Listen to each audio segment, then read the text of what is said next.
Բարի եկերեք, անգամ եւս մեր շնոր Հայաստանի ծրագրին ուրախ ենք, որ այսօր անգամ եւս մեր մեջ ունենք մեր սիրելի եղբայրներից, հովիվներից Կարեն Ղազարյանը։ Կարեն եղբայրը մեր Նոյան տապան մկրտական եկեղեցվո հովիվն է եւ ուրախ եմ, որ այսօր ինք մեզ միանում է, որբեսի կարևոր թեմամը ուսումնասիրենք։ Եվ մեր զրույցը, Կարճան, հետևյալ թեմայի վրա կլինի քո հարաբերությունները քո գնոջ եւ երեխաների հետ։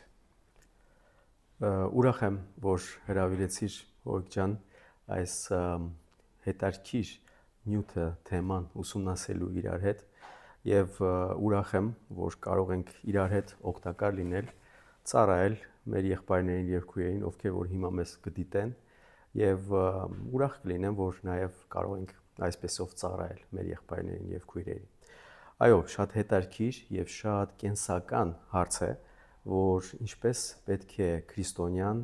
ունենա իր հարաբերությունը ընտանիքում։ Նամանավանդ հովիվը։ Այո, նամանավանդ հովիվը ավելի բարձրացրեցի սանդղակը եւ այո, անշուշտ իրար հետ գնայինք։ Հետաքրքիր է, որ հովվի ծառայությունը սկսում է ընտանիքից։ Աստվածաշունչը այդպես է սովորեցնում։ Ինչու։ Որովհետև եթե ընտանիքում լավ ուսուցիչ չես, լավ կառավարիչ չես, լավ առաջնորդ չես, Պողոս առաքյալը հենց այդպես Տիմոթեոսին է սովորեցնում, ասելով, որ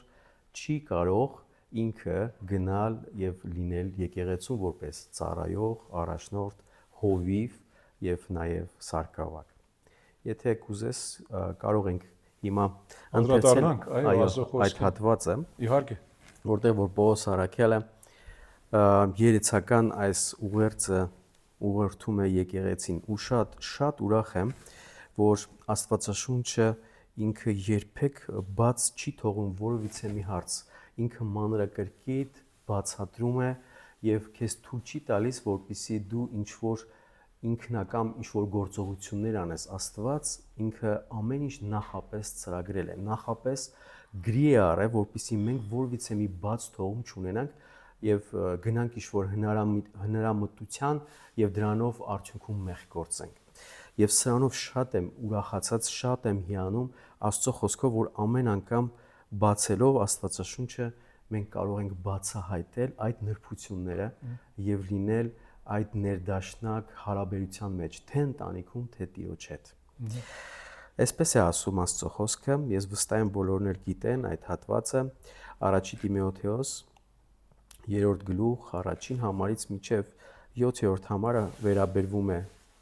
երեցներին, եպիսկոպոսներին կամ հովիվներին եւ հետո էլ սարկավակներին։ Եւ հենց այս խոսքը, որ ասվում է երկրորդ համարից, արքեպիսկոպոսը պետք է անթերի լինի մեկ կնոջ ամուսին, ողջամիտ, խոհեմ, պարկեշտ, հյուրասեր, ուսուցող։ Այդ շարունակության մեջ երրորդ համարը նաեւ ասում է ոչ գինեմոլ, ոչ ծեծող, այլ հանդարտ, ոչ կռվազան, ոչ արծաթասեր, որ իր տանը լավ վերակացու լինի, որ ամենայն պաշկեշտությամբ հնազանդ զավակներ ունենա։ Եվ 5-րդ համարը բացատրում է 4-րդ համարը, բայց եթե մեկն իր տանը վերակացու լինել չի իմանա, նա ինչպես է հոգալու Աստծո եկեղեցին։ Այս սկզբունքը, որ հովիվի ծառայությունը եկեղեցում սկսվում է ընտանիքից։ Եվ հիշում եմ այսպիսի մի արտահայտություն, որ չեմ հիշում ով արեց, բայց ինձ մեջ դաջվեց այս արտահայտությունը, ասում է հետեւյալը, որ ծառայողը ինչ որ մի մեղքի պատճառով կորցնի կամ կործանի իր ծառայությունը եկեղեցում, այլևս դադարի ծառայություն անելուց, ինքը կարող է պահել իր ընտանիքը, կարող է պահել եւ շարունակությամբ, այսինքն խնամել իր ընտանիքը, ունենա այդ հարաբերություն ընտանիքում, բայց հանկարծ եթե ընտանիքդ կործանվի, անմիջապես նաեւ կործանվում է ծառայությունը եկեղեցու։ Եվ ուրեմն սրանից գիտենք, որ ընտանիքը առաջնակարգ է։ Ինչի որովհետև այդ հարցը միշտ մարդիկ դալիս են, չէ, որ ավելի կարևոր է դիրոջ գործը կամ ընտանիքը։ Այսինքն եկեղեցին առաջ գալիս է կամ ընտանիքը առաջ գալիս է։ Շատ հետաքրքիր հարց ես բացացնում, Հովիկ ջան։ Ես Շատ այսպես անգամ մարդիկ այդ հարցը դալիս են։ Այո։ Ես այսպես եմ ինձ մեջ բացահայտել այս տարիների ընթացքում, երբ որ հովվական ծառայությունը ընթանում ենք, անցկացնում ենք թե ընտանիքով նաև ծառայում ենք եկեղեցում, հասկացել եմ, որ սկսվում է հովվական ծառայությունը եկեղեցում ընտանիքից, բայց Աստվածաշունչը ինձ այսպես եմ ես հասկանում, որ ինքը նույն սանդղակի վրա է, թե ընտանիքը չես կարող անտեսել, թե եկեղեցին չես կարող անտեսել։ Իհարկե։ Բայց ինչն է հետաքրքրական, որ ընտանիք գաղափարն ու հասկացողությունը երկնքում այլևս դադարելու է, բայց եկեղեցին որպես ինքը չի դադարելու։ Ինքը շարունակապես ինքը շարունակվելու է եկեղեցի ծառայություն, եկեղեցու գաղափարը, միտքը, եւ այդպես կարող եմ այսպես ասել, որ երկրիս վրա մենք նույն կարելի ասել նույն սանդղակի վրա ենք, թե ընտանիքը, թե եկեղեցին։ Բայց դրամապանական հերթականությունը կա խնամքի առումով, որ առաջ ինչպես ազխոսքը հաստատում է։ Այո։ Այսինքն դնից սկսում է։ Այո։ Սկսում է տնից, որ շատ հաճախ մենք եղբայրներս եւ հովիվներս, երբ որ մենք սկսում ենք այդ ծառայությունը տնից, երբեմն հավասարակշռությունը ընկնում է կամ այս կողմ կամ այն կողմ։ Իմ պարագայում, երբ որ ես երիտասարդ եւ առաջի քայլերն էի անում, կարող եմ այսպես հիշել, նշել, որ ավելի շատ սկզբի տարիները առանց դա այս նրբությունները գիտակցելու ավելի շատ հավասարակշռությունը գնում էր դեպի եկեղեցի։ Եվ կարծես թե այդ նվիրումը, այդ վերաբերմունքը, այդ սերը եկեղեցու նկատմամբ այսպես ծառայության ժամանակի առումով ներկայացնելով, ծառայելով կամաց հասկացա ժամանակի ընթացքում, որ այստեղ ինչ որ մի բան շիտակ չէ։ Հատասական ազդեցությունը տոնում է այդ մոտեցումը։ Այո։ Ընտանիքի վրա։ Այո։ Հարաբերությունների նկատմամբ ընտանիքի անդամների հետ։ Անշուշտ իրավացի ես, ճիշտ ես, ինչու, որովհետև երբ որ սանդղակը գնում է դեպի եկեղեցի, ընտանիքը սկսում է այսպես անտեսվել մի խոսքով։ Այո, ընտանիքի անդամներն են նույնպես սկսում արձագանքել։ Կարեն, ինչ որ մի բան այն չէ, կարեն ինչ որ մի բան շիտակ չէ, ինչ որ մի բան փոխվել է, որ այդ փոփոխությունը դիտարկվում է ընտանիքի կողմից բացասական։ Եվ տարիների ընթացքում հետո ուսումնասիրելով Աստծո խոսքը հասկանում ես, որ չէ, սա պետք է լինի հովվի համար հատկապես այդպես բալանսավորված։ Այո, այդ բալանսավորումը շատ կարևոր է, որտեղ շատ անգամ գարջան, շատ հովիվներ կան, մենք ալ մեջը լինելով կարող ենք այդ զուգակը ընկնել, կամ ժամանակին ինչպես որ հիմա զրուցում ենք, ընկած ենք տարբեր ատեններ, հետո անդրադարձած ենք, սովորած ենք փորձառություններով, որ հովիվներ իրենք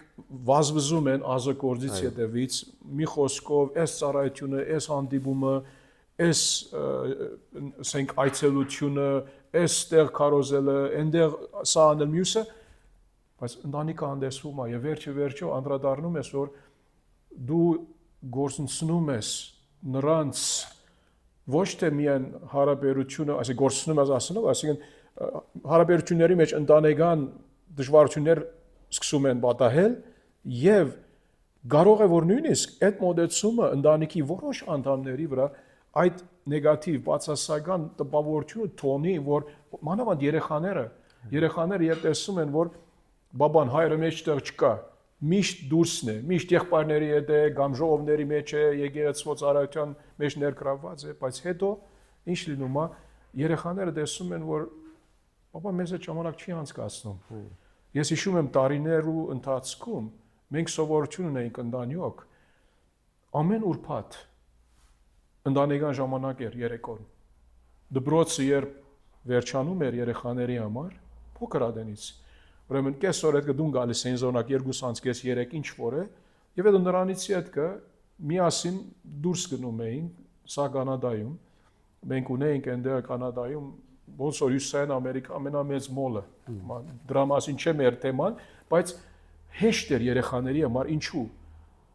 ներսում այդ մոլում լիքը երեխաների համար սպաղվելու ասենք դեղեր կային, կարող էին բաներ անել, որ միասին ասենք խաղանք, օրինակ մինի գոլֆ կար, այդպիսի բաներ եւ լավ էր որ երեխաներով այդպիսի ժամանակ անցկացնենք, սո միասին հաց ուտում էինք եւ նրանք ակնկալում էին որ բաբան ուրբաթ կեսօրը հետ կը երբ նրանք դուն կան ինքնագործից հետ կը միասին գնում ենք երեկոյան այդպես միասին ժամանակ անցկացնեմ սա տարիներ արեցինք սա տարիներ եւ օգտակար էր դեսա որ օգտակար էր ինչու որովհետեւ քոնե շաբաթը մի անգամ այսպեսի մի բան մանավանդ որ երեխաները փոքր են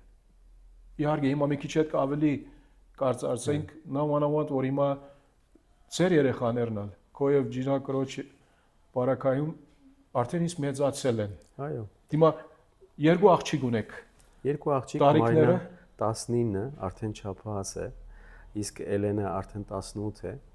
եւ արդեն կարծես թե իրենք ինքնուրույն իրենք արդեն իրենց քայլերն են անում ինքնուրույն իրենց կյանքում անշուշտ մենք պետք է որպես ծնողներ ուղղորդենք իրենց խորհուրդ տանք եւ նաեւ կանրադառնանք շատ հետաքրքիր թեմա դու բացեցիր այդ ընտանիքի պաշտամունքը հովիվը եկեղեցում այո պիտի առաջնորդի այդ ծառայությունը պաշտամունքը եւ նաեւ ընտանեկան պաշտամունքը որ իրար հետ պետք է անցնենք այդ սրբացման process-ով հոգեվոր աճման մեջ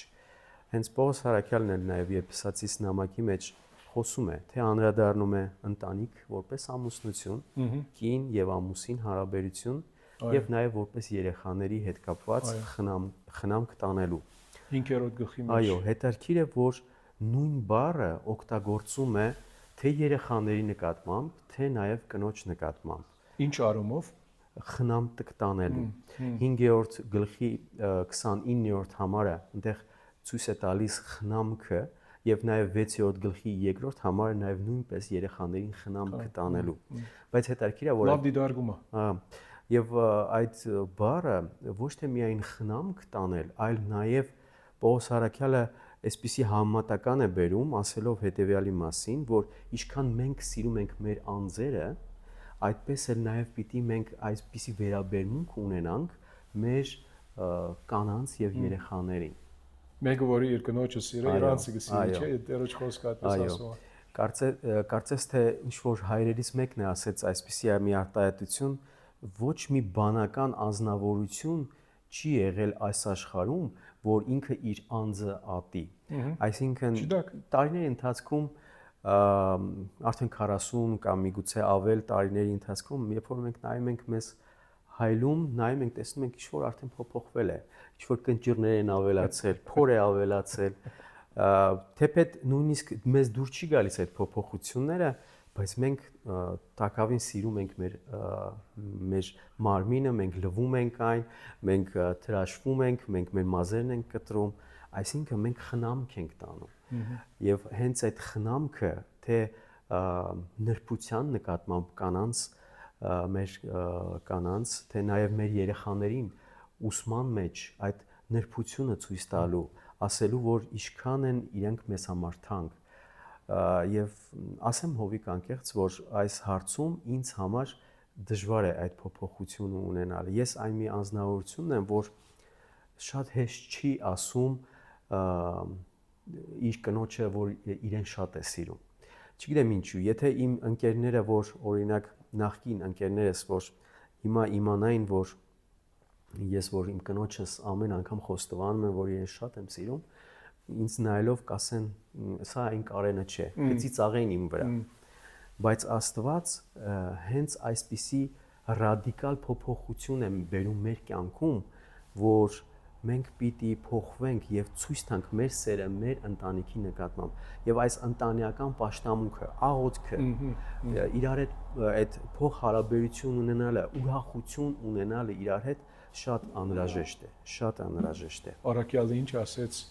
էլի նույն գլխի մեջ Եփեսացիս 5-ում, որ Քրիստոս ինչպես սիրեց եւ իր անձը տվեց այո իր եկեղեցու համար, ամուսինները այդ ցևով պետք է որ նրանց գիները սիրեն եւ սա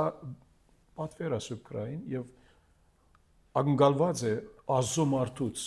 հովիվից նամանավանդ որ օրինագելի լինի այդ կետում ինչ գեղեցիկ եւ ներդաշնակ համեմատություն է Պողոսը բերում համեմատելով եկեղեցու եւ Քրիստոսի այդ հարաբերությունը եւ ամուսնու եւ կնոջ հարաբերությունը։ Նրանից գերազանց պատկերազարդում չէր կարող լինել, այսինքն որ եթե ուզում եք գիտնալ իբր հոգևոր տղամարդիկ, նամանավանդ հովիվներ, ոնց պետք է ձեր կիները սիրեք եւ Տիրոջ առաջ եւ մարդկանց առաջ օրինակ լինեք, գերազանց օրինակով է Քրիստոս, նրա հարաբերությունով, նրա եկեղեցու հետ։ Այո։ Քիշես Եփեսացիս 5:25-26, որ ասում է տղամարդիկ սիրեք ձեր կանանց, ինչպես Քրիստոս, եւ այնտեղ մեծ պատվեր է տրված մեզ որպես ամուսիններ, որպես նամանավանդ հովիվներ, ինչպիսի այդ պատվերը եւ այդ օրենքը պիտի մենք իրականացնենք։ Անշուշտ սիրով, դա միայն սիրո դրսևորումն է։ Երբ որ քեզ ինչ-որ մի բան ստիպեն, ամեն անգամ դու ստիպված անես, դա արդյունք չի բերի։ Դա արդյունք չի բերի նախ եւ առաջ քեզ համար, թե հետո նաեւ դիմացինի համար, դիմացինն էլ կհասկանա, որ սա ինչ-որ կեղծավոր գործողություններ են։ Դրդապատճառը կարևոր է, սերը լինի։ Դրդապատճառը անշուշտ սերն է։ Եվ կուզենամ մի հատված այդ բացեմ Եփեսացիս 5-րդ գլխի։ Եկեք նայեք եւ նաեւ հորդորում եմ մեր եղբայրներին եւ քույրերին, ովքեր մեզ հետեւում են, որպեսզի նաեւ նույնպես Աստվածաշունչը բացելով նայենք, տեսնենք թե ինչ է ասում։ Եփեսացիս 5:25 եւ 26-րդ համարը։ Անշուշտ մենք նշեցինք սիրո մասին 25-ում եւ 26-ը մեծ պատվեր է։ Ասում է, որպեսզի նրան սրբացնի, մաքրելով ջրի ավազանով եւ խոսքով։ Նրան սրբացնի։ Այո, այստեղ երկու միջոցներ է թվարկվում եւ նպատակը ցույց է տալիս, որպեսզի կինը լինի սրբված, սրբացված, զատված, որպեսզի ամուսինը այն գործողությունը, որ իրականացնում է խոսքի միջոցով լվալ եւ մաքրել։ Ասեմ, որ խոսքի ծառայությունը այդ ներդրումը, որ մենք պետք է ունենանք մեր կիների կանանց կյանքերի մեջ եւ իհարկե երեխաների ալ, սա շատ կարեւոր դեր ունի մեր հոգեվոր ծառայության եւ առաջնորդության հետ։ Այո։ Այո, անշուշտ Պողոս Արաքյալը մեզ առանց գործիքի չի թողում, հակառակը գործիքները մեզ տալիս է մեզ որպես ամուսիններին, որպիսի ասում եմ մաքրի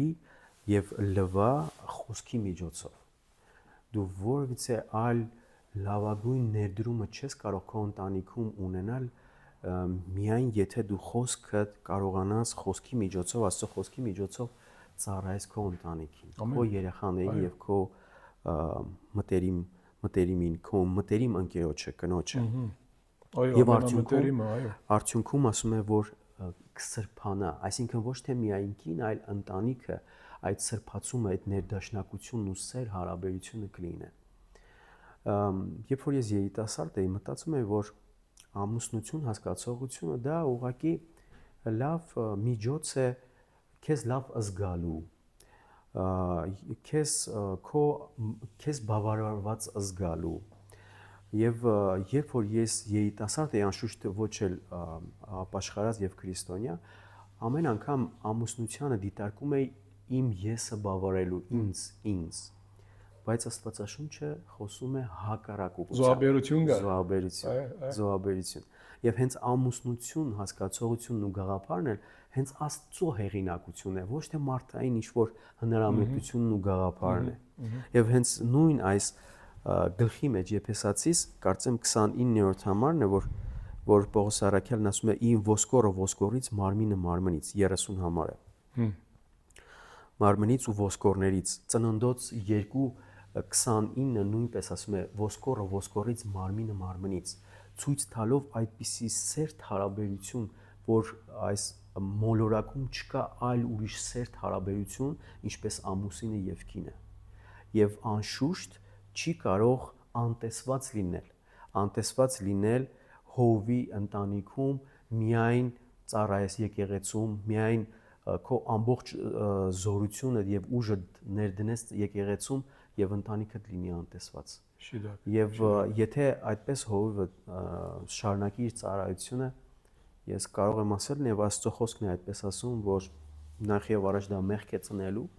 որովհետեւ անտեսված է ընտանիքը եւ ինչ որ մի մոտ ապագայում նաեւ կարող դադարի հովվական եւ այլ ծառայությունները, որովհետեւ Աստծո խոսքն ասում է ինչպես որ նախ եւ առաջ սկսեցինք այդ պատմությունը ուսումնասիրել Տիմոթեոսի եւ նույնպես նաեւ Տիտոսի, որ ասում է ընտանեկան ծառայությունից է սկսվում հովվական ծառայություն։ Արժան, այո, շնորհակալություն այս սուբկրային այս մանրամասների համար, որ հիմքն են մեր հարաբերության, մեր կանանց հետ եւ մեր երեխաների հետ։ Իբր քրիստոնյա տղամարդիկ, իբր մանավանդ հովիվներ։ Հիմա ինձ թույլատրես, որ գարկ հարցեր տամ, որբեսի էլի կապակցությամբ այս թեմայի շուրջ առաջինը հետևյալն է. ինչպես կնկարագրես քո հարաբերությունները քո գնոջ եւ երեխաների հետ, այսինքն քո տեսանկյունից։ Շատ լավ։ Անշուշտ, ինչպես որ ասացինք, ընտանիքում պիտի լինի այդ միաբանությունը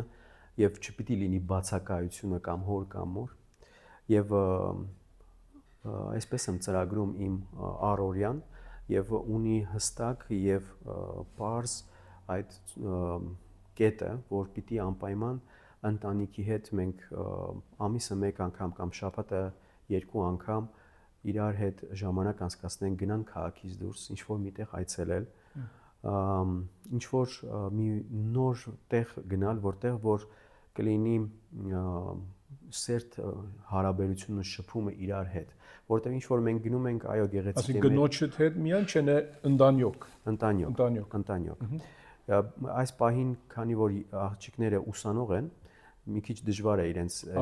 գրաֆիկը կազմելը, բայց մի քիչ կարելի ասել հաճախ ստացվում է Ջինայի հետ գնալ քաղաքից դուրս պտտվել, ժամանակ անցկացնել։ Եվ սա կարևոր է, այո։ Այսինքն ոչ մեկը թող չասի, որ սա աշխարհային մտածելակերպ է, ոչ հոգևոր մտածելակերպ է, որտեղ այո, Աստծո ժողովրդից կարող են ոմանք այդպես մտորել, կարծելով, որ չէ, Աստծո մարդը ինչու պետք է զորնակ ամիսը կամ երկու ամիսը անգամ կամ ինչ որ է, չէ, պետք է դա, որ այդ ժամանակը դրամատրվի իրար համար, որ միմյանց կարող են այդ ժամանակը ունենալ կենտրոնանալու իրար վրա, պարզապես իրար հետ ժամանակ անցկացնելու, խոսելու, ոնց որ աղոթելու, Աստծո բնությունը վայելելու եւ դարբեր ցևերով իհարկե այդ մոդեռնությունը ամուսնու եւ գնոջ միջև, մարդու եւ գնոջ միջև այդ հարաբերությունը ավելի աճելու եւ նույնպես երեխաների հետ, մենք ալ հիմա օրինակ, ինչպես գիտես, մեր երեխաները Հայաստանում չեն, մեծացել են, նրանք էլ դպրոցական են։ Այո, ադեն մգար որ միշտ միասին էին եւ միասին 4 երես, ինչպես էր բարակայում, գնում էինք նակ հանգստանալու կամ ասենք մի նոր դեղ մտածելու, իհարկե ամեն շաբաթ չեն կարող անել այդպես բան, ծառայություն կա, ընտանիք կա, գործ կա եւ այդ բանով, բայց հիմա միասին ենք էլի անում ենք տակավին, երբ որ հնարավորությունը կա եւ երբեմն մենք հնարավորությունը պետք է ստեղծենք, չէ՞ թե ոչ, դու գիտես, ծառայությունից ժամանակ չկա։ Եթե դաս ամեն օր հիմա վստահ եմ քո բարակայում նույնն է, իմ բարակայում նույնն է, քրեթե ամեն օր արդեն ծառայության մեջ ներգրավված ենք։ Պետք է որ նկատի ունենանք մեր ոչ թե մեր հանգիստը, մեր առողջությունը կարևոր է, որ կարողանանք ավելի երկարադեպ ծառայել, քան թե օրինակ մեկը ծառայում է մի քանի տարի, հետո մի անգամից չի կարող այլևս ծառայել, որովհետև այլևս մի խոսքով բենզինը վերջացավ։ Ինչ եմ նկատել այդ հանդիպումների ժամանակ, որ այդ հանդիպումները շատ արդյունավետ անցնում, իրար հետ ավելի մտերմությունը ունենալու, զարգացնելու, սերը իրար նկատմամբ արտահայտելու, խնամքը իրար նկատմամբ ցուցաբերելու եւ նաեւ արդյունավետ է այդ հանդիպումները, երբ որ առանձնանում է, ինչ որ ճամփորդություն են գնում, օրինակ վերջին շաբաթ գնացինք Տավուշի մարզ, այցելեցինք Բերդ քաղաքը, այցելեցինք մի քանի գյուղեր, մնացինք պարզապես 2 երեկո, բայց շատ արդյունավետ անցնում նաև այս առումով, որ հովվական ծառայությունը արդյունավետ է դա, ինչու՞մ, որտեղ որ քո կինդ եւ դու կարող ես իրար հետ այսպիսի ներդաշնակ հարաբերություն ստեղծել, զրուցելու իրար եւ նաեւ իրար շտկելու, իրար լրացնելու։ Շատ հաճախ երբ որ կոմունիկացիան շատ բացակայում է կոմունիկացիայի պատճառով, որ չենք իրար հետ ժամանակ անցկացնում, խոսքը հասանելի չի լինում։ Երբ որ ինչ-որ մի բան ասում ես, դու պիտի նաև բացատրես ինչ նկատի ունեիր, բայց երբ որ դու կոմունիկացիայի որևիցե մի սահմանափակում չունես, խոսում եք, զրուցում եք, շատ հեշտ է հասկանալ եւ նաև շատ հեշտ է նույնիսկ իրար շտկել։ Երբ որ այդ ժամանակի ընթացքում որ խոսում ենք Ջինան, ինձ շատ լավ խորհուրդներ է տալիս եւ շատ լավ այդ խորհուրդները ես սիրում եմ հետևել, որովհետեւ ինքն է իմ ամենամոտ ընկերը, ումից որ ես կարող եմ խորհուրդ հարցնել, ով կարող է տեսնել իմ այն կողմերը, որտեղ որ ես չեմ կարող տեսնել։ Եվ ինքը ասում է, որ այսպես անես ավելի լավ կլինի, էֆեկտիվ կլինի, արդյունավետ կլինի։ Եվ այդ նույնպես նաև մենք այս հարաբերությունը դերը նրա համար մեր կանանց մեզ տվեց որպես օգնական։ Այո, եւ լավ օգնական։ Ծնունդոց, չէ՞։ Այո, լավ օգնական, հարմար օգնական։ Հարմար, այո։ Այո, հարմար օգնական։ Հետաքրքիր է, որ Աստված Ադամին դրեց, որպեսզի Ադամը ծառայի եւ ցույց տա բոլոր ստեղծագործությանը ծանոթ լինեն Աստծուն, Աստծո ներկայությունը բացատրի, Աստծուն ցույց տա։ Եվ նաև նույնն էլ Ադամ պիտի աներ Եվայի համար, այսինքն Եվան էլ ինքը պիտի լիներ հարմար օգնական Ադամին։ Հետաքրքիր կերպով Աստված այս ներդաշնակությունը ստեղծում է։ Բայց գիտես, ես երբեմն այսպես էի մտածում, ինչ որ մի բան պակաս է մեր ամուսնության, որ ինչ որ մի բան լավ չի ընթանում, շիտակ չէ ինչ որ մի բան։ Միգուցե կարող է ինչ որ ինֆորմացիայի պակաս կա, որ եթե ես դա իմանամ, ավելի լավ ամուր կլինի մեր ամուսնությունը։ Բայց Աստվածաշունչը, գիտես, հետաքրքիր կերպով ցույց է տալիս, որ ոչ թե մենք ինֆորմացիայի պակաս ունենք, այլ մենք քիչ ենք փոխվում եւ կերպարանափոխվում Քրիստոսի պատկերին։ Ես կարծում եմ, որ ամենամեծ բանալի խոսքը, որ մեր ամուսնությունը որ ավելի կամրացնի, ավելի կներդաշնակ դարձնի, դա Հռոմեացիս 12:2-ն է, որ ասում է ամեն օր կերպարանափոխվենք Քրիստոսի պատկերին։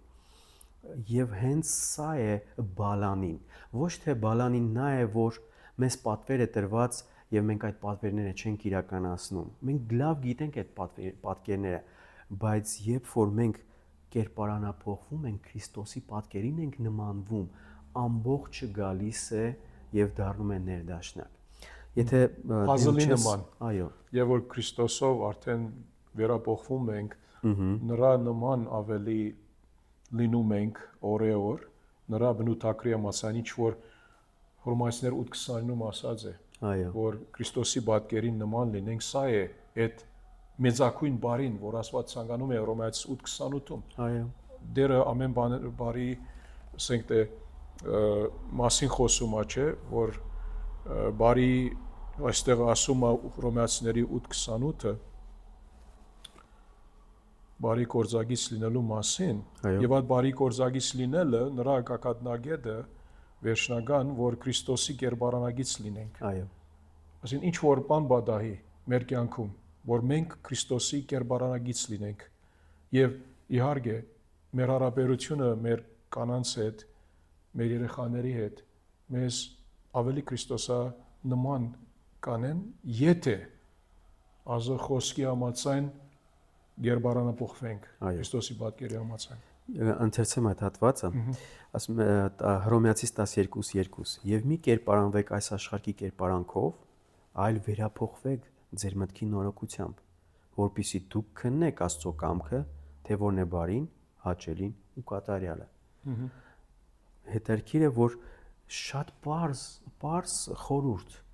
կարիք չկա ինչ որ մի մեծ գաղտնիք բացահայտելու, որ քո ընտանիքը լինի ավելի այդպես ամուր եւ ներդաշնակ, ինչպես որ Պողոս Առաքյալն է ասում։ Նոր հիշեցինք, որ ամուսինը պիտի խոսքի միջոցով սրբացնի իր կնոջը լվալով եւ մաքրելով։ Նույն այս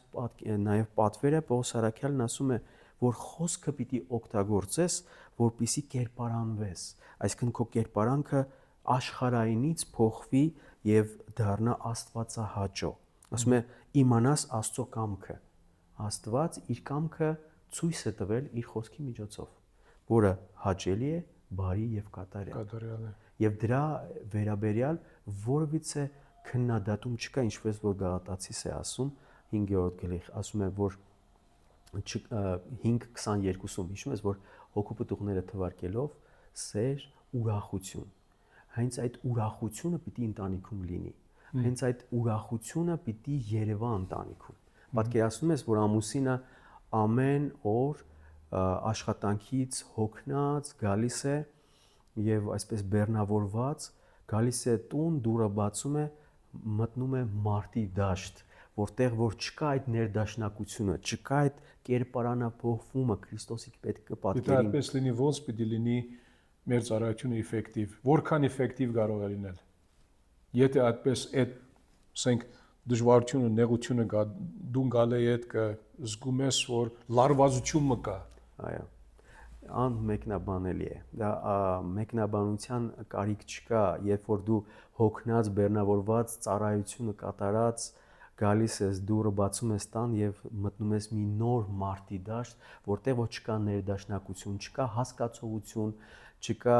այն սերը, որ Աստված խոսում եւ ցույց է տալիս, որ պիտի լինի ընտանիքում։ Դրա համար սիրելի եղբայրներ եւ քույրեր, նամանավանդ սիրելի հովիվներ, ծառայողներ, հորդորս է, որպեսզի մենք ավելի ներդրում ունենանք մեր ժամանակում ընտանիքի ծառայությունը, ընտանիքում այդ երկրպագությունը անելու։ Երբեմն ես մտածում եի, որ ընտանիքի ծառայությունը դա ամեն օր նստել եւ Աստծո խոսքը կարդալ իրար հետ։ Այո, անշուշտ դա պարտադիր է, անշուշտ պետք է նաեւ իրար հետ աղոթել, աղոթքի մեջ նաեւ երևում է մեր թույլ տեղերը, որտեղ որ մենք աղոթում ենք իրար համար, որտեղ որ լրացնում ենք եւ խնդրում ենք Տիրոջը, որպեսզի մեր Տերը մեզ տա զորություն լրացնելու այդ մեր բացասական տեղերը,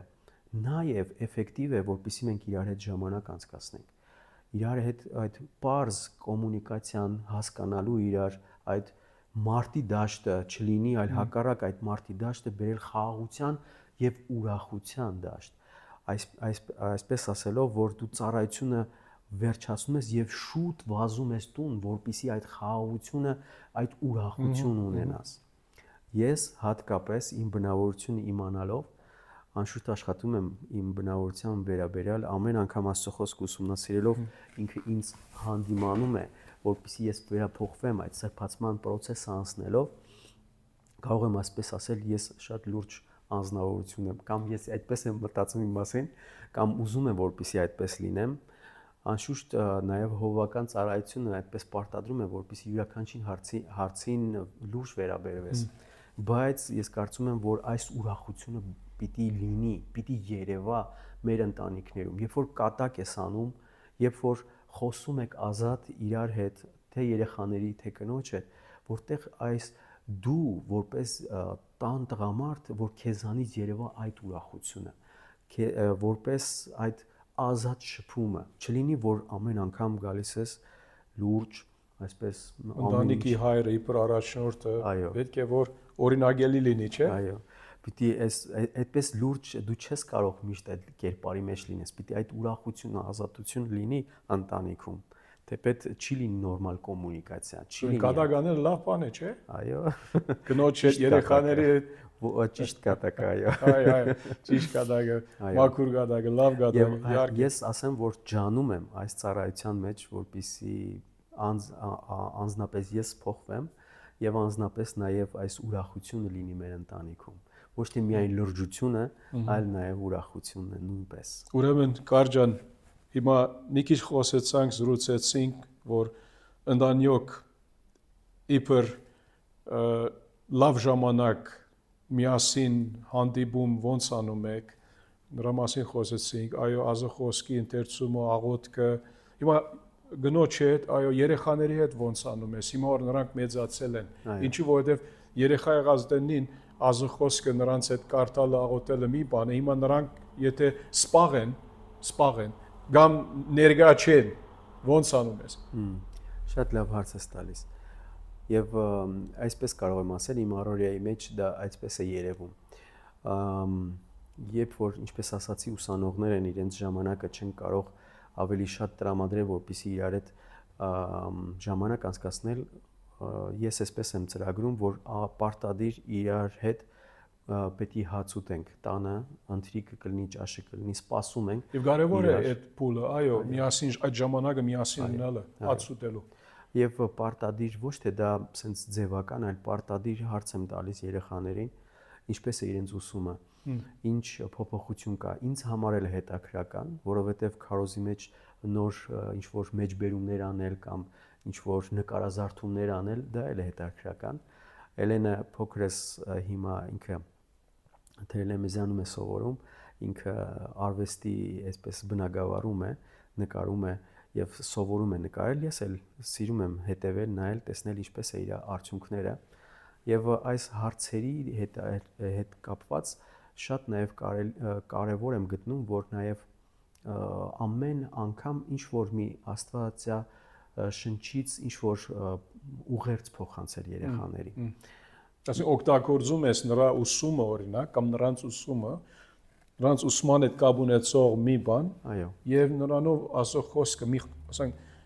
սահուն գերբով նրանց սահեցնես եւ տաս նրանց կյանքերում, այո։ Օրինակ պատմեմ ես վերջերս, որ Էլենը ինչ որ պատմություն էր սովորում եւ պատմական այս ինչ որ տեխնիկա էր սովորում նկարելու եւ այդ դարաշրջանի բոլոր հեղինակավոր նկարիչներին էր ուսումնասիրում, նույն այդ դարաշրջանից նաև քրիստոնեության վերաբերյալ մի քանի օրինակ պատմեցի Էլենին, թե ինչպես էր քրիստոնեությունը այդ դարաշրջանում ծաղկում ապրում կամ շատ մեծ հալածանքի մեջ էր։ Եվ երեխան նաև սովորում է ոչ թե միայն ուղղություն, ինչպես էին նկարիչները նկարագրում, այլ ինչու էին նկարագրում, օրինակ շատ հայտնի նկարներ կան, որոնք նկարված են հենց Քրիստոսին նկարելով կամ առաքյալների այդ պատկերները, որտեղ որ առաքյալներն են պատկերված, թե ինչպիսի տանջանքներ են ապրել առաջի դարը, երկրորդ դար, մինչև ընդհուպ երրորդ դար։ Եվ այդպես ամեն անգամ փորձում եմ, որպեսզի այս աստվածաշնչյան ուղերձը, պատմության կամ ասենք աստվածաշնչից խոսքից մեջ բերումով խնամել երեխաներին։ Օրինակ նաև կարող եմ այսպես ասել, որ նկատում էի վաղ տարիքի ժամանակ, երբ որ երեխաները դեռևս դպրոցում էին սովորում, տեսնում էի բացասական ազդեցությունը իրենց ընկերների, որտեղ որ իրենց շրջապատը ազդում էին երեխաների վրա եւ կարծես թե դա մեր ընտանիքի սովորության համաձայն չէր, որ երեխան կարող է ինչ-որ մի հատ արտահայտություն աներ կամ ինչ-որ մի վերաբերմունք ցույց տալ, որտեղ որ մեր ընտանիքում դա չի երևացել, չի երևում, ընդունված չի։ Եվ սիրով ասում եմ, այսպես օրինակ դու նկատում ես, որ այս հարցում այս ազդեցությունը քո ընկերների միջև է, քո ընկերներից է գալիս եւ խնդրում եմ ուշադրություն դարձրու, որտեղ Աստվածաշունչը հստակ ասում է, որ սա մեղք է, սա թույլատրելի չէ։ Եւ այդպես նուրբ կերպով, փափուկ կերպով խնամում ենք մեր երեխաներին Աստծո խոսքը փոխանցելու։ Եվ շատ ուրախ եմ, որ հիմա տեսնում եմ, որ երեխաները ծառայում են եկեղեցում, փափագում են ծառայել եւ նաեւ, ասեմ Հովիկ, շատ եմ ուրախանում, որտեղ որ իրանք իրենց ընկերների շրջապատում Աստծուն են ներկայացնում, պատմում են Աստծո խոսքը, ավետարանն են փոխանցում։ Կարծում եմ մեր գլխավոր առաքելությունը սա է, որ մենք մեր հաջորդ սերունդը պատմենք Աստծո մասին եւ իրանք էլ նույն կերպ ծառայեն, նվիրվեն Աստծուն եւ այդպես։ Ուրիշ մի հարց։ Որքան ես գիսվում քո գնոջ հետ ծառայության ուրախությունները ու դժվարությունները։ Ինչ կարող ես ասել այս հարցի վրա։ Կարող եմ այսպես ասել, որ այս հարցում շատ հեշտ է ստացվում ինձ։ Ինչու հարցնում եմ, գիտես, որովհետև երկու տեսականի հովիվներ կան։ Մի տեսակը նրանք ասում են, որ մենք երբեք մեր կնոջ հետ եկեղեցական հարցերի, խնդիրների մասին չենք խոսում։ Իհարկե, ինչ որ հաղթանակներ կան, ուրախություններ կան եկեղեցու առումով, կարա սկսվել, ադի ուրիշ մի բան, բայց մյուս մասը, որ դժվարություններ է լինեն, ցախողումներ լինեն, խնդիրներ լինեն,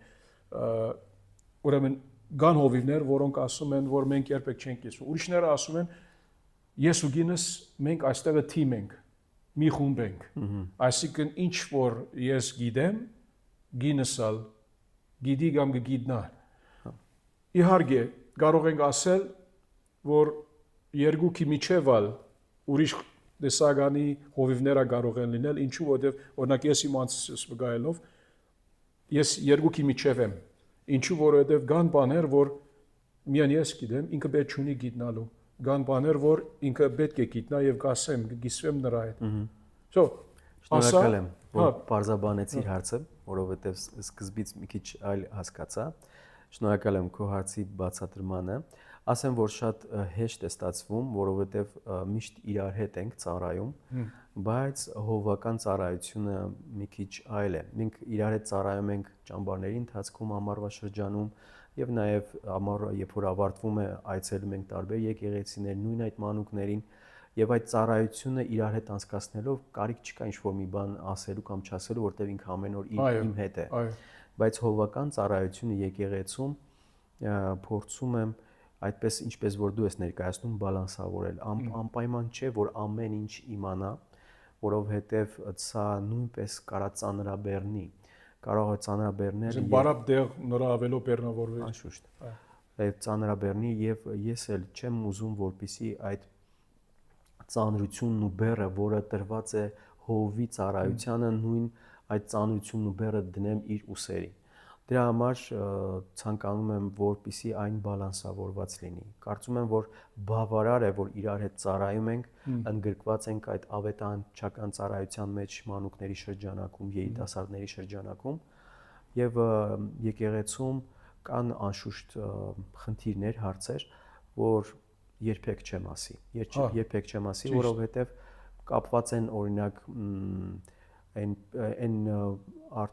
այն շրջանակում, որ օրինակ մեկը գալիս է եւ ասում է, որ ուզում եմ, որ մենակ դու իմանաս այս հարցը։ Շիդակ։ Եվ անշուշտ երրորդ կամ չորրորդ անձը չպիտի իմանա։ Մինչև այնադեմ որ հնարավոր է, որ միայն դու իմանաս, այդ ինչու ասում եմ սա, որովհետեւ օրինակ եթե զորնակ ծայրահեղ առումով, եթե հարցը քո գնոջ վրայով մի բան է, պետք է որ գինս ալ իմանա։ Եթե օրինակ մեկը ասում է, որ գինդ հետս լավ չի վարվում, միայն դու ուզում եմ գիտնաս, հապա եթե զորնակ, եթե իմ գինը կամ քո գինը այդ անցին վիրավորած է, պետք է ներողություն խնդրի, պետք է հասկացեմ, չէ, կնոջս որ գնա։ Լուրը պիտի գա ինչ-որ մի կերպ հասնի։ Հավա, բայց չդագ է, համաձայն եմ ասածիդ հետ, որ այո, բաներ կա, որ եթե դիմացի անձը ասես, խնդրում եմ, որ այս թեման միայն մեր երկուքի մեջ մնա, եւ վերջ։ Եվ սա կերպով կարծես թե մենք անցնում ենք նաեւ այն ծառայությունն ու պատասխանատվությունը, որ կրում ենք եկեղեցում հովվական ծառայությունը, անշուշտ պիտի մենք տարանջատենք եկեղեցու ծառայությունը եւ ընտանիքի այդ ծառայությունը։ Ասեմ, որ շատ հեշտ չէ տղամարդը ծնվելը, շատ հեշտ չէ տղամարդու ծառայությունը կրելը, ոմանք մտածում են, որ շատ հեշտ է, տղամարդիկ պիտի ասեն, պիտի սիրեն իրենց կանանց, կանանք պիտի հնազանդվեն, հնազանդությունը շատ բարդ է, քան թե սիրելը, բայց ասեմ, որ սիրելիներ, այսպես եմ հասկացել, որ կինը եթե ինչ-որ մի հարցում սխալվում է ընտանիքում, ինքը պատասխանատվություն է կրում այս սխալի վերաբերյալ։ Եթե երեխաները կրում են պատասխանատվություն այդ սխալի, իրենց արած սխալի, բայց ամուսինը կրում է բոլորի պատասխանատվությունը, որտեղ ինքը ճիշտ տեղում, ճիշտ պահին, ճիշտ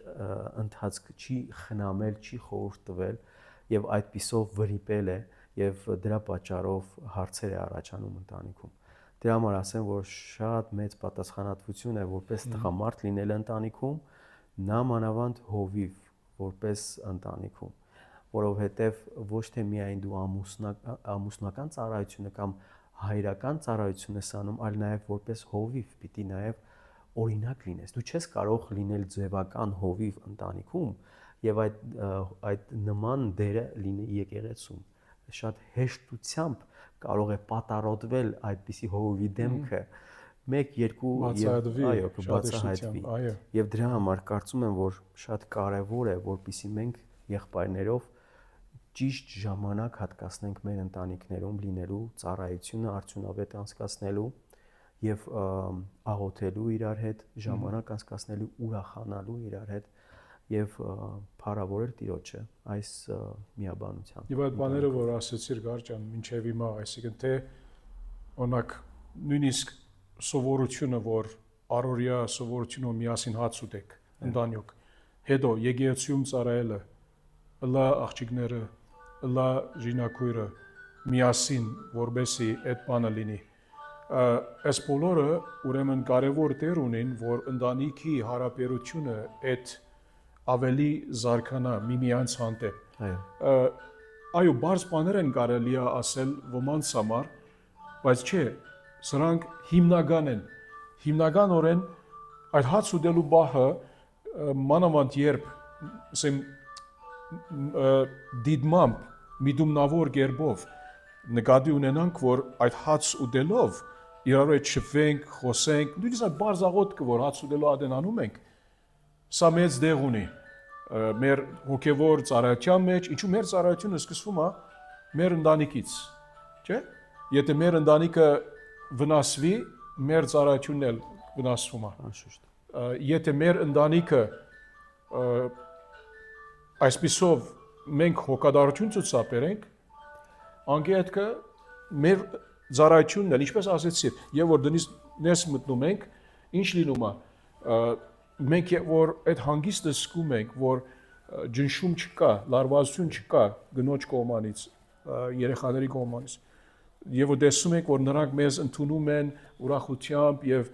ակնկալությամբ, որ հայրիկը տուն վերադարձել է եւ միասին ուզում են մեզ տեսնել, նույնիսկ մի քանի րոպե լինի։ Ինչու կարող է որ դու գաս եւ հետո ասես մի ժամ հետ կելի պետք է դուրս գնամ, էլի հանդիպում ունեմ, չգիտեմ ինչ։ Բայց նույնիսկ այդ կես ժամը կամ մի ժամն էլ միասին անցկացնելը կենսական է։ Մեր հոգևոր առողջության, մեր հարաբերության իբր ընտանիքի անդամներ եւ մեր ծառայության հետ։ Պատկերացրու, որ մեկը դուն գալիս է եւ կինը կամ երեխաները միշտ զորնակ խնդիր տալիս են մեզ։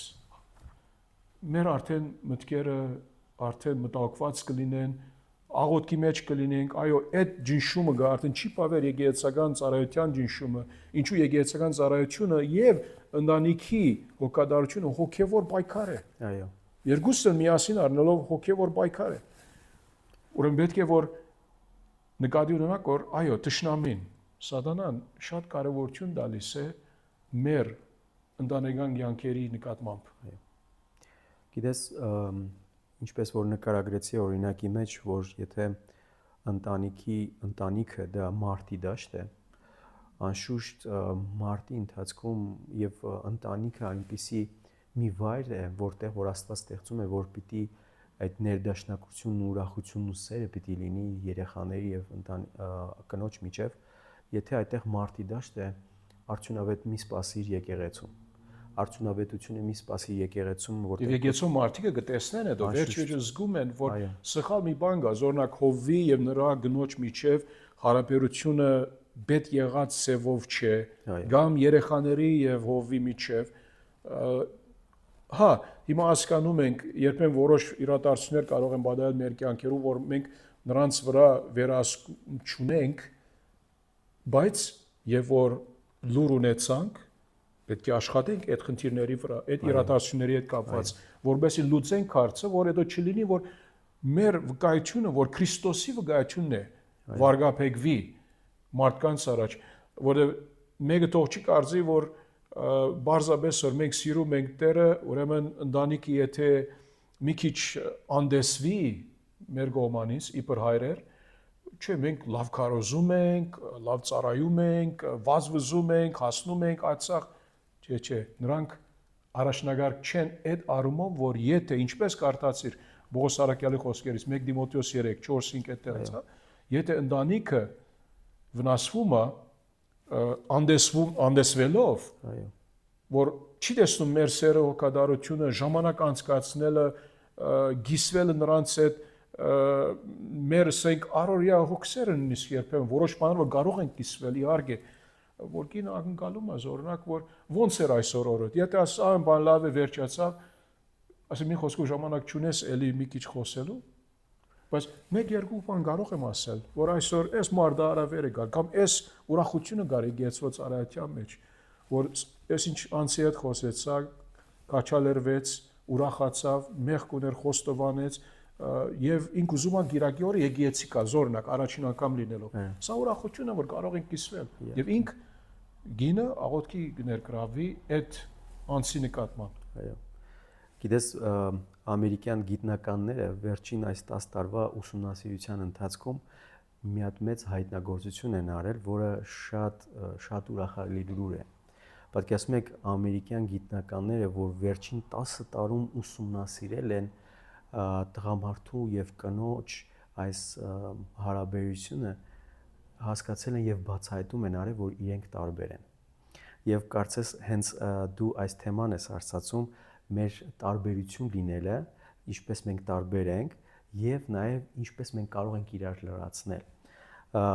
Ազո Արարչապետյանը կամ նույն Եփեսացիս 5-րդ գլխում որ նկարագրվում է որ կինը պիտի հարգի իր ամուսնուն այս նուրբ այս կասեմ գործիքը որ կինը կարող է օգտագործի որպեսզի իր ամուսնուն բարձրացնի դա հարգանքն է եւ ամուսիններ դուք էլ մի ամաչեք որպեսզի դուք ամեն օր խոստովանեք ձեր սերը ձեր կանանց սա ամենանուրբ եւ ամենալավագույն գործիքն է հովիմը ռոմանտիկությունն է այո ես կարող եմ այսպեսի օրինակ բերել Եթե առավոտյան ես արթնանամ եւ տեսնեմ, որ մեր բակում 2 միլիոն հակառակվողներ կան, որ բոլորը իրենց պոստերները բերել գրել են, մենք դեմ ենք Կարենին, մենք ուզում ենք, որ Կարենը հեռանա եւ այլն, այսպես դիմադրություն ցուցաբերեն, ինձ այդքան ցավ չի պատճառի, եթե իմ կինս ինձ չհարգի։ Այսինքն ուզում եմ ասեմ, որ սիրելի կանայք ձեր ամենալավագույն գործիքը հարգելն է եւ այդ հարգանքը ցույց տալ ձեր ամուսիններին պատկերացնում ես որ կինը այսպիսի օրինակ բերեմ եթե մտնում ես տուն եւ ինչ որ զրույց է ընթանում եւ սկսում եք բղավել մեկը մյուսի նկատմամբ կինը սիրելի կանայք ինչքան եք բղավել ձեր ամուսիններին ինչքան եք ուզեցել այդ ինֆորմացիան հասցնել ձեր ամուսիններին Եվ արդյունքում միթե դա ինչ-որ արդյունք է բերել, արդյունավետ է եղել այդ խոսքը կամ այդ զայրույթը, իհարկե ոչ, Աստծո խոսքն ասում է, որ եթե հարգես, այդ ակնածանքը ցուցաբերես, հենց այդ բառը, որ օգտագործվում է ֆոբեո, ուղղակի վախ, հենց այդ վախը, ակնածանքը, վախենալ ոչ թե որ հեսա պատիժ կստանաս, առողջ ակնածանքը, այո, առողջ ակնածանքը, ինչպես որ նաև Առակած 1:7 նույն ցույց է տալիս նաև Աստծո խոսքի նկատմամբ այդ վախը ունենան վախենեն կորցնենք այդ հարաբերությունը այդ ներդաշնակությունը կորցնելու այդ վախը որ այդ կապը հանկարծ չընդհատվի այս վախի մասին է խոսքը գնում այդ հարգանքի նկատմամբ հենց Առակած 31-ը հիշում ես այդ կնոջ մասին որ խոսում է ու ասում է որ այդ կնոջ ամուսինը հարգված է եւ հայտնի է դարպասների արչև ամուսինը նստած է դարպասների արչև բայց հետաքրքրական է որ պետք է այս Առակած 31-ը ավելի շատ հայտնի է կանանց մեջ քան թե տղամարդկանց մեջ բայց հիշում ես առաջին ստողերը ասում է լսիր տղաս այս տղայի այս խորհուրդն է որ ինքը փոխանցում է որ տղան ինչպիսի պիտի կողակից ընտրի իր ապագային Ես հիշում եմ իմ երիտասարդ տարիներին, որտեղ որ դեռևս չենք ամուսնացած եւ գլուխս գիշեր-ցերեկ ջարդում էի, թե որն է Աստծո կամքը, որ աղջիկն է, որ Աստծո կամքն է։ Եվ ոչ թե սխալ էր դա, բայց դա ցույց է տալիս բացակայությունը, ոչ ճիշտ մոտեցում աստվածաշնչային, ինչպես ամուսնանալ, ինչպես այս քայլը կատարել։ Եվ հիշում եմ իմ շրջապատի բոլոր երիտասարդներն էլ բոլորն էլ ցանկանում էին աստվածահաճո այս քայլը անեին, ոչ թե հակառակ։ եւ վախենում էին սխալվել, որովհետեւ դա ճակատագրական կլիներ, անդառնալի կլիներ եւ դրա հետևանքն էլ շատ մեծ հետևանք կարա լինի, եթե սխալ որոշում լիներ։ Բայց երբ որ մենք սուվերենությունը Աստծո եւ Աստծո նախախնամությունը սխալ ենք հասկանում եւ սխալ վերաբերմունք ենք ունենում սա վերաբերյալ։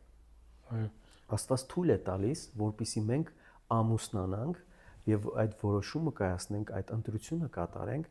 եւ դա եթե Աստված թույլ է տալի, ուրեմն դա Աստվածահաճո քայլ է դա։ Եվ Պողոս Առաքյալը նույնպես այդ նկարագրում է, որ յուրաքանչյուր քայլ, որտեղ որ չի դրթում մարդուն մեղքի, ինչպես Հակոբոսն է, չի ասում 1:12-ից 18-ը, ասում է ինչ որ ունեք, այդ նախանձությունը, այդ հակառակությունը ամբողջը ձեր եսից է գալիս, որ այդ ունեք։ Նույնպես նաև դա էլ Աստված եթե թույլ է տալիս, որ մենք սխալ ենք կատարում, այն ամենը տալիս է, որպեսզի մենք հասկանանք, թե մենք ինչի կարիք ունենք, ում կարիք ունենք, արդյունքում Աստծո կարիք ունենք, շտկվելու կարիք ունենք, եւ Աստծո խոսքն է մեզ, որ միայն կշտկի եւ կսրբացնի եւ մեր կերպարը, նախկին կերպարը կփոխվի Քրիստոսի կերպարանքին կունենանք։ Ամեն։ Կարջան, մի վերջին հարց մնա։ Որքան շնորհակալ ես Տիրոջը քո ընտանիքի համար։ Կարծում եմ, որ այդպես այստեղ ես մի քիչ թերություն ունեմ արտահայտվելու, բայց Տիրոջը շատ շնորհակալ եմ։ Տիրոջը շատ շնորհակալ եմ, որովհետև այն երեխաներին, այն կնոջը, որ ունեմ, դա մեծ պարգև է, դա մեծ պարգև է։ Այո, եւ ամեն ասում եմ ես։ Այո, պարզապես կարող եմ ասել, որ թերանում եմ անդադ ես այդ բառերով արտահայտեմ իմ ընտանիքին, դա։ Բայց հիմա արդեն ասում եմ հուսով եմ իրանք է գտիտեն սա եւ հետո էլ ինձ կնախատեն ինչի չես ասում շատ հաճախ։ Բայց չի դա գասեցի։ Այո։ Հիմա այստեղ բարդավորված ես, որը վգային։ Այո, պարտավորված եմ եւ հատուկ եմ ասում սա, որպեսզի ես էլ ինձ փոխեմ, որովհետեւ գիտես Աստծո խոսքն է, որ մեզ ցույց է տալիս մեր թույլ տեղերը, որպեսզի մենք փոխվենք։ Այդ խնամքը, այդ սերը, այդ ուրախությունը ունենալով մեր ընտանիքներում, այո, պիտի լինի։ Եվ շատ ուրախ եմ, շատ ուրախ եւ Տիրոջը շնորհակալ եմ, որովհետեւ դա իմ ձեռքբերումը չէր։ Դա իմ ձեռքբերումը չէր։ Իր ողորմությունն էր։ Իր ողորմությունն էր, իր շնորհքն էր։ Եվ այսպես կարող եմ ասել, պիտի այդ շնորհքը երևա նաև ընտանիքում։ Ինչքան ենք մենք շնորհակալ Տիրոջ շնորհքի համար, որ մենք որմիցե մի բան չենք արել, բայց Տերը տվել է։ Դա նաև պարգև է, ձերի ուրախալի պարգև է, որ մենք ունենք ընտանիք եւ երեխաներ։ Ինչքան ընտանիքներ չունեն այս հնարավորությունը։ Այո, դժբախտաբար, այո։ Եվ ինչ որ ունենք, աշխատենք Տիրոջ շնորհով բաբանել եւ զարգացնել այդ հարաբերությունները։ Այո։ Ամեն։ Միայն կարող եմ այսպեսի բացասական օրինակ ասել, որ հանկարծ թույլ չտանք, որ մեզ վրա այսպեսի բացասական ազդեցություն ունենա ինտերնետը կամ այն կապը, այն միջոցը, որ ցույց է տալիս տարբեր զանազան ընտանիքներ կամ ինչ-որ fake գեղեցիկ եւ ինչ-որ այլ ինչ-որ մի բնություն, որտեղ որ միգուցե կարող ես նայես, համեմատես, ասես, այնտեղ լավ է, ինձ մոտ վատ է, ինչու է, որ ես այս վատն ունեմ, արդյոք ես արժանեի սրան։ Աստծո խոսքն ասում է, որ Աստված ինձ անկատարիս եւ իմ կնոջը անկատարին ընտրել է, միաբանել իրար, որպեսզի մենք գնանք այդ կատարելության ճանապարհով, որպեսզի մենք փոխվենք այդ ճանապարհով։ Այսինքն չպիտի մենք նայենք եւ համեմատվենք, այլ հակառակը իմանալով դա ամենալավագույն գործիք Աստծո խոսք ունենալով մենք պիտի իրար լրացնելով գնանք այդ սրբացման ճանապարհով, իրար լրացնելով, իրար բարձրացնելով։ Ամեն, ամեն, շնորհակալ ենք, շնորհակալ ենք։ Սիրով Աղոթենք։ Սիրելի Հայր, փառք ենք տալիս քեզ այս քաղցր զրույցի համար, եղբորս շնորհակալ եմ, որ դու նրան ընտանիք տվել ես, ինձ ալ դեռ շնորհակալ եմ իմ ընտանիքի համար, եւ դեռ շնորհակալ ենք, որ մեր ընտանիքներով միասին, ինչպես Հեսու ասեց, մեր ցանկությունն է, որ ավելի եւ ավելի ես եւ իմ տունը Տիրոջը պաշտենք, Տերը ծառայենք, ով դեռ օգնիր մեզ, օգնիր բոլոր կոզավակներին, բոլոր կոծարաներին, որպես կարողանանք օրինագելի ընտանիքներ ունենանք, որպեսզի դեր չարադավորենք քո անունը ոչ մի ցևով մեր ծառայության մեջ։ Օգնիր, որ մեր ընտանիքներին հարկը գիտնանք, մեր կիներին, մեր երեխաներին, որպեսզի դեր նրանց մեր բարդականությունը քո խոսքի համաձայն կատարենք, որպեսզի նրանք սրբանան, աճեն, Քրիստոսավայել լինեն միասնապար մեզ հետ։ Շնորհակալ ենք Տեր եւ ցանկանում ենք, որ մեր կյանքերով ավելի մենք Քրիստոսավայել լինելով, Քրիստոսա նման լինելով ավելի դեր կարողանանք օրինագելի լինել քո բարքի համար։ Հիսուսի անունով խնդրում ենք։ Ամեն։ Ամեն։ Բավարար։